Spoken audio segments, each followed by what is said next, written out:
Bueno, hemos visto hasta acá entonces ejemplos de ejercicios que tengan dos o tres términos, ¿sí?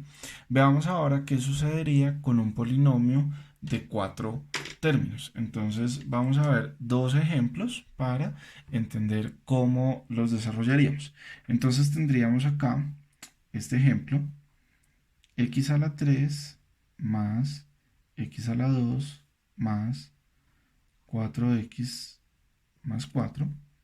Y otro ejemplo como x a la 3 menos 2x a la 2 menos 3x más 6.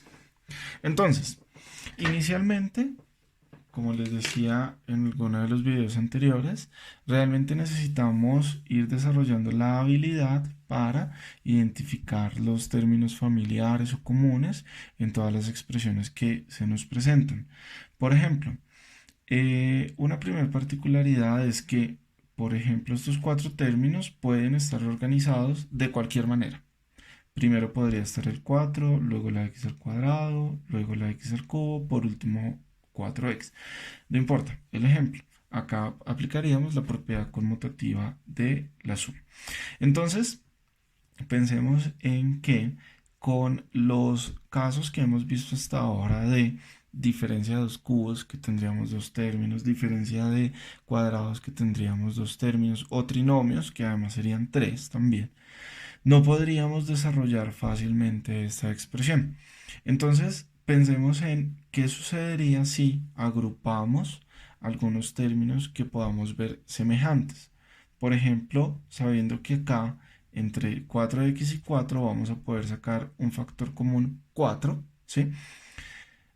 Lo podemos desarrollar y veamos con el resto, además, qué más podemos hacer.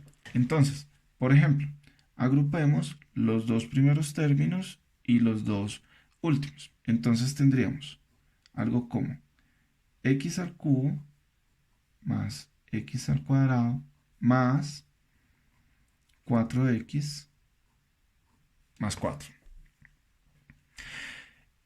Como les decía en algún video también anterior, es uno de los primeros pasos que podemos dar siempre es identificar los factores comunes. Entonces, saquemos acá los factores comunes.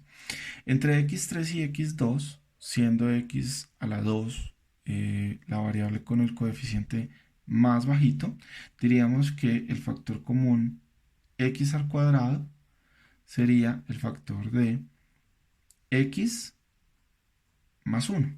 Recuerden cómo vamos a desarrollar los factores comunes. Más, y en este caso, el factor común sería 4. Entonces, 4 factor de x más 1. Y noten que acá ya tenemos también otro factor común además, que sería este paréntesis en cada caso, ¿cierto? Entonces, ¿qué sucede si factorizamos ese término común? Diríamos, x más 1 sería factor de ¿quién? ¿Qué nos quedó acá? X al cuadrado más, ¿qué nos quedó acá? 4. Y esta sería la respuesta de factorizar esta expresión. Ahora veamos este segundo caso. También podemos empezar por agrupar términos. ¿Listo? Entonces, agrupemos, por ejemplo, los dos primeros y los dos segundos. Aquí vamos a tener una particularidad especial con el signo. Debemos tener cuidado con este signo. Veamos cómo sería agruparlo con cuidado de este signo. El primer paréntesis no tendría problema. Sería algo como x al cubo menos 2x al cuadrado. Menos. Entonces, ¿de qué manera vamos a llegar a que este 3 sea negativo cuando quitemos este paréntesis? Si lo dejamos adentro, positivo. ¿Y de qué manera vamos a llegar a que este 6 sea positivo cuando quitemos este paréntesis? Si lo dejamos negativo. ¿Por qué? Porque menos 6 sería más 6. ¿Listo? Ahora miremos qué podemos identificar común en cada paréntesis. Por ejemplo, en el primer paréntesis tendríamos la variable solamente porque coeficientes tenemos 1 y 2. La variable con la potencia más bajita o con el exponente más bajito, que en este caso sería x al cuadrado. Factor de x menos 2. ¿Sí? Menos. ¿Qué término podemos sacar común acá? Sacaríamos un 3, por ejemplo, que divide a 3 y a 6. Factor de x menos 2. Y acá volvemos a encontrar un término común que está compuesto por un paréntesis.